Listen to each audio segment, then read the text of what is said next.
Hi friends, welcome to Yoga with Marycarmen. My name is Marycarmen, and yes, I do look different today. My hair is down. I wanted to try something different. I'm feeling very good and I'm really excited to bring to you this video.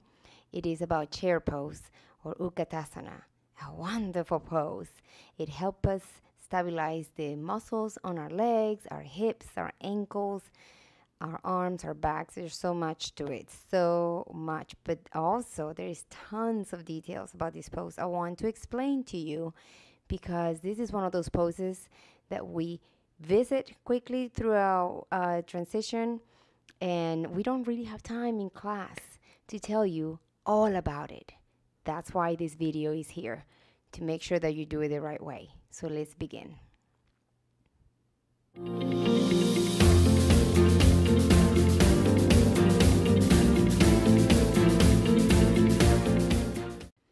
All right, my friends, and we're going to begin this pose in mountain pose. Again, if you're not familiar with mountain pose, you should be already. If you're at this level, then you can always visit that link right there and go learn about mountain pose. But mountain pose, we're going to begin this time by closing our feet just slightly. I will say, make sure that your legs are touching.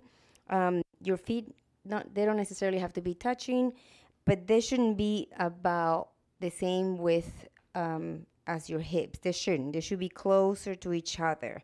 I will say that the heels need to be separated on the back, but in a way that it really stabilizes your weight evenly on the four corners of your feet, basically. So your toes are pointing forward. Your toes might be touching.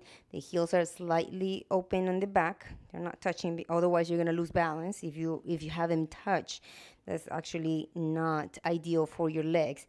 Your inner thighs are starting to wrap around in, okay? And then we're standing.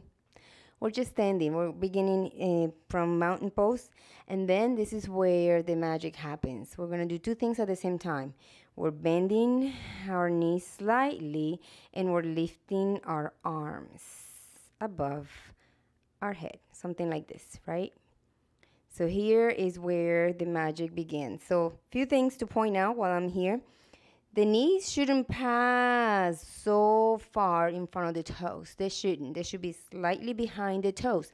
This helps us to make sure that the weight is actually on the back of the heels, not on the ball of the feet, okay? So that's how we're gonna do this pose. We're gonna bend, but we're going to make sure that the weight is on the back of the heels. Now, this area right here, this is where I see a lot of things happening. We're going to tuck the pelvis. We're going to move the tailbone down, which also means you contract your abdominal muscles, your lower abdominal muscles. You're literally pulling them in. This makes sure that your core is active.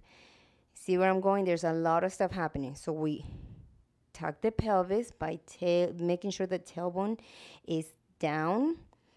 The pelvic floor contracts, your abdominal muscles go up, and now your briefcage. So a lot of people just tend to just open the arms and allow the briefcage to just move forward, something like this. This is a lot of weight on your back, and we don't want to do that.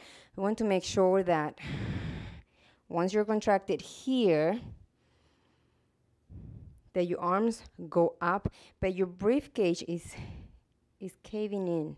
Okay, you are contracting your abdominals. That's what you're doing. You're not arching your elbows forward or your shoulders forward. Sorry, you're just making sure that you're contracting your abdominals. This keeps your core strong. And now the arms. So I'm gonna move forward this way so you can see what happens a lot in this pose is people do this. Arms up, high, high, high, high. That's not what we're trying to do. We're trying to relax the shoulders here and make sure that the neck has a natural extension of the spine. The arms are straight. We don't want to bend on the elbows or on the wrist, but we want to make sure that we relax the shoulders, okay? So we don't want the shoulder up in the ears. We want to relax the shoulders. Again, shoulder blades move back and down in this pose, but we're not just pushing the chest forward.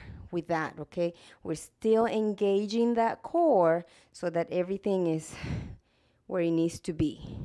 So even as you continue to do yoga with time, you notice that you can still, as you come into the chair pose, you still try to get those elbows, those shoulders so up high, and then you just do the little adjustment yourself. You just drop the shoulders back and down, engage that core, the pelvis, tuck it under. The ball of the feet are not where it's not where the weight is. The weight is on the back of the heels. If you can slightly get those toes off the ground, that can help too. But I can see my toes in front of my knees when I look down. The head, neck is in alignment with the spine. We're not here, or you can look down slightly if you want to. But if you can look forward and find that natural extension of your neck, even better. So you should look something like this from the front. And then again, this pose is not about how low can you go on this pose. That's not what this pose is about. Remember, you're engaging the muscles of your legs, your calves, your ankles, tucking the pelvis, engaging the core, the arms. There's a ton happening. Your spine is part of it.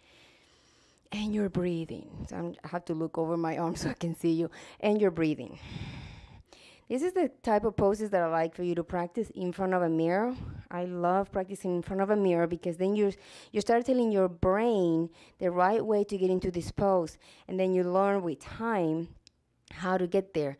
That muscle memory starts developing with every pose, but this one in particular because it's such an important pose. So here we go. Let's begin again.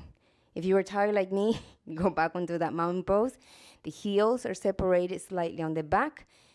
I'm lifting my toes to make sure that the weight is on the back of my heels, not on the ball of my feet. And then here we go. Take a deep breath. Inhale. And as you exhale, bend the knees slightly. Now bring the arms up. Make sure that the knees are slightly behind the toes, but not all the way to the front. Tucking the pelvis. Tuck the pelvis. Avoiding that lower back. Weight on that lower back doesn't necessary. Arms are up. Shoulders are relaxed. And the elbows are soft, but they're not bent. So we're here. Another variation of this pose is by bringing the hands together, right, in front of your chest. And once again, relax those shoulders back and down. We don't want to be here. Relax. Relax. Enjoy. Then remember that chest. You don't want it to go forward, arching that lower spine. We want to stay here. So you got to feel this pose, just like a lot of the other poses, but you have to feel this pose. Use that mirror if you need to, and then from here we're going to exit by literally just extending our legs or our knees, and the arms can just go down to the side. That is chair pose. It's a wonderful pose. Again, practice it. Make sure that your base is stable enough, that you feel good as you're doing this pose and you don't feel as you are pushing too hard in certain areas, and that it feels unnatural. Remember, you can always ask me questions on this video, like it, suggest it to your friends, and continue to practice. If you haven't signed up into my channel, please do that.